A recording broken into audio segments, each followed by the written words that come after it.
Hi, this is Vicki from Grammy Bee's Junk Journal. Today I'm going to make, I'm going to deconstruct my little golden book and begin the process of creating a junk journal for one of my grandsons.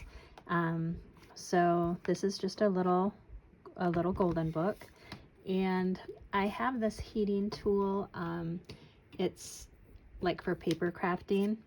This one specifically is from Stampin' Up! That I got years ago, and it seems to work really well. And I seen this on a YouTube video years ago and tried it, and it worked great.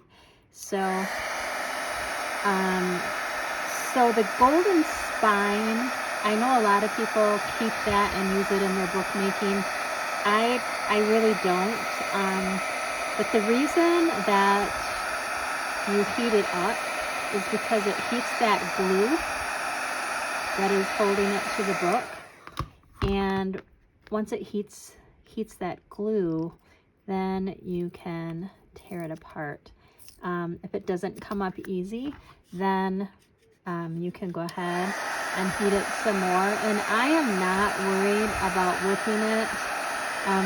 I have in the past been really careful, tried to keep it, but then I never ended up using it in my bookmaking, so I'm not really concerned about it. Now, once that's heated up good, it should come right off. And then what this is doing is it's giving you access to those staples, okay? Because I'm going to make a spine and then cover it with fabric. So I don't want to start cutting yet. I want to get those staples out so that I can pull my signatures out of the book without like cutting into the pages, because I want to be able to use them as the whole signature part. Okay, so that's good there, and I'm going to try to quickly get this done on the other side. I'm sure there are lots of different ways that people do this. I just am fortunate enough to have one of these little heaters, and it works well. It works well for me. See, that pulls it right up. Okay, so there you go. Now, a lot of people will try to keep this whole, and then they will use this maybe on the new spine that they're going to make, or they'll use it in the book someplace. Like I said, I have kept them even great and good, but I know myself, I'm not keeping them anymore because I know I don't use them. I keep them in my stash. And so now the trick is to get those staples loose. Yes, there are better ways than using this darn seam ripper. I have used, but I couldn't find it when I was trying to gather my supplies for this video. I have used a mail opener, like a metal mail envelope opener. That has worked really well. But for some reason, I could not find it. So what I like to do is I try to open the staples up first. And then we're going to push them through. And please don't judge me on doing this. This isn't my favorite part of making a junk journal, but it is a necessary part. You have to get these staples undone here and get them out. So now I don't care if I ruin this little piece of the cover, because I'm going to actually, once I get this apart, I'm going to cut down the cover. So I don't really care if I rip the cover at all on that part. Okay, so now I'm going to just take this off like this. So then I have the back cover, and then I have the pages here. I do want to be careful here. I definitely do not want to rip my pages. I'm going to just try to push those staples up a little bit and see if I can't get them out with a staple remover here. This is just not really my favorite. I have to tell you, that's the truth of the matter. It's just not my favorite part. But my main goal is that I do not rip these pages. Okay, so once I get the staples out, here we go. Now I have both covers, and then this is a signature and this is a signature. Now I'm gonna keep them like in this order because I use all of my story pages in my junk journals, and when I have a newer book, just so happened my twin grandsons, they love the Ninja Turtles, so they live in another state and I'm going to see them in October, so I make all of my grandchildren a little golden book every year for all of their year's pictures, and so my task is to get these done before October, which I will have them done shortly. So I'm going to keep these in order because I like to put them back in the journal in the right order. So I'm just going to put those aside. So the next thing that I always do is I cut this off, and I have 6 by 8. That's the size of my journals. Now I do have a little cutter like this. However, I always just use that for cutting paper. I'm a school teacher and I have this bad boy, and I have one in my classroom, and I'm just so used to using it. I really pull it out for everything, and it works exceptionally well for these book covers. However, you know, if you don't have a big one, you can use a small one, you can use scissors, you can, you know, I have rotary cutters that I use, so use whatever you have. But I always cut it down to 6 inches.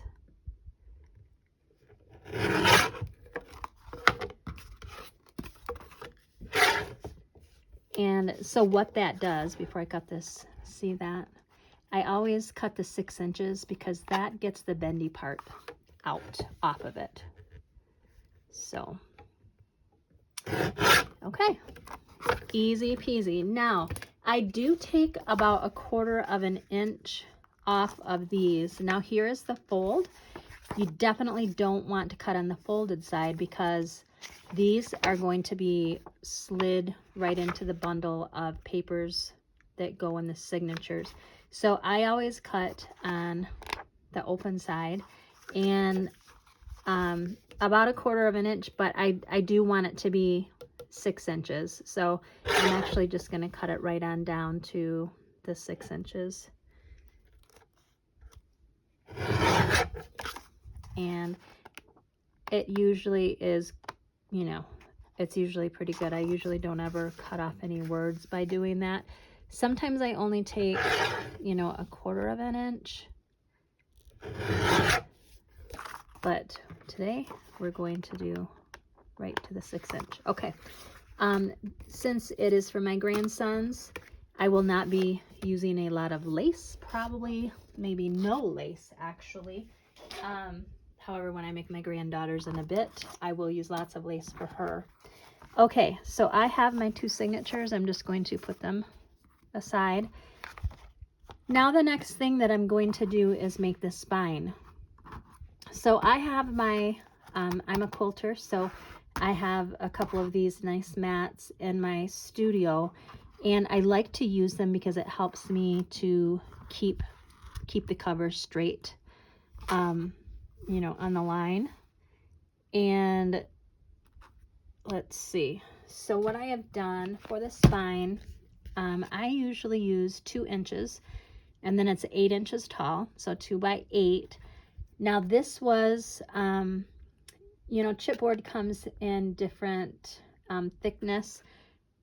For some reason I had some that was pretty thin, so I cut them and then I glued 2 pieces together, which is about the width of the book cover.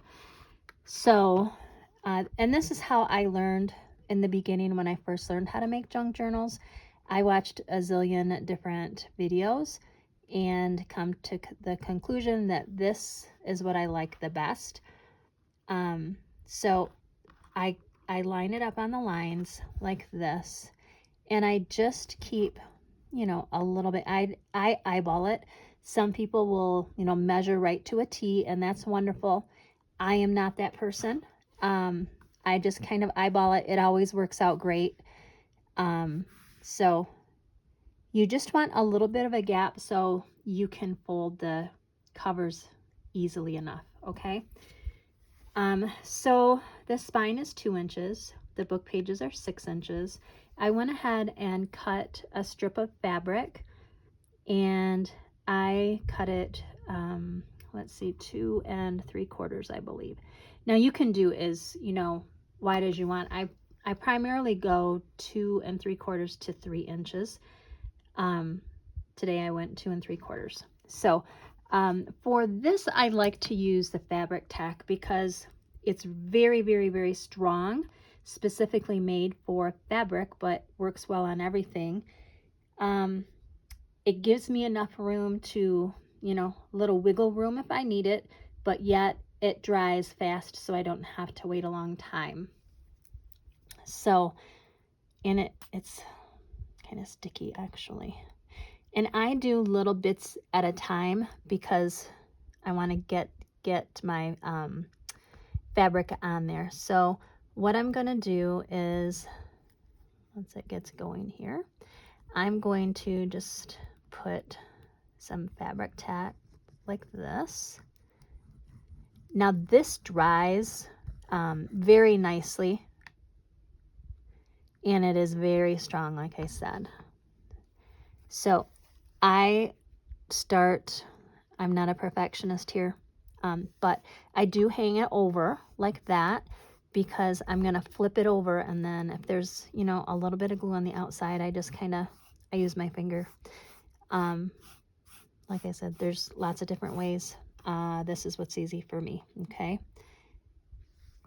All right, then I'm going to go ahead and just kind of continue down the covers, down the spine.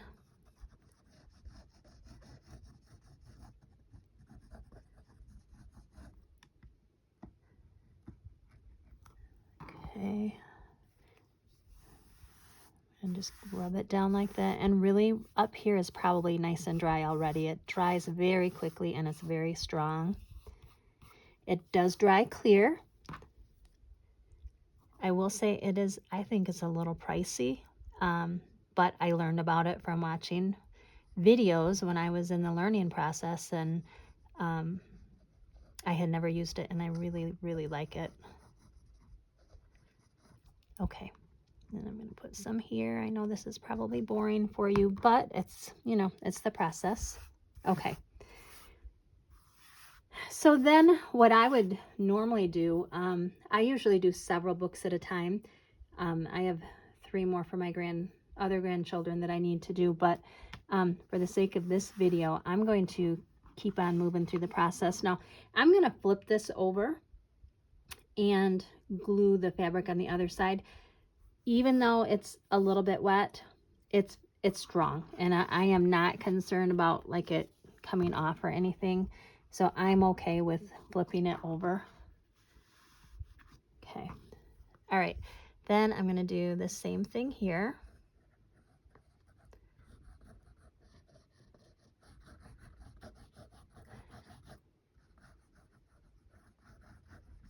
Now this is, I know, people do different amounts of signatures in it. Some people just do 1 signature, while others might do 4 or 5. When I was in, the learning process, really learning, really, kind of researching on what's the best way to do this, the person who and I don't even remember who it was now. I'm not very good at remembering those names, but whoever it was that I was following does 3 signatures. And once I started doing 3 signatures, that's just kind of what I stuck with, and I really like that. And then I am going to overhang it, but I'm going to take my pinking shears and I'm just going to kind of go across like that. Now, you're really not going to see this fabric because you're going to have, you know, I'll have signatures here. So you're not really going to be able to see it.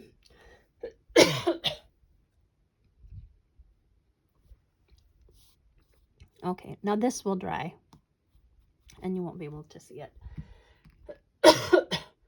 Excuse me. Okay, so there you go. Pretty simple.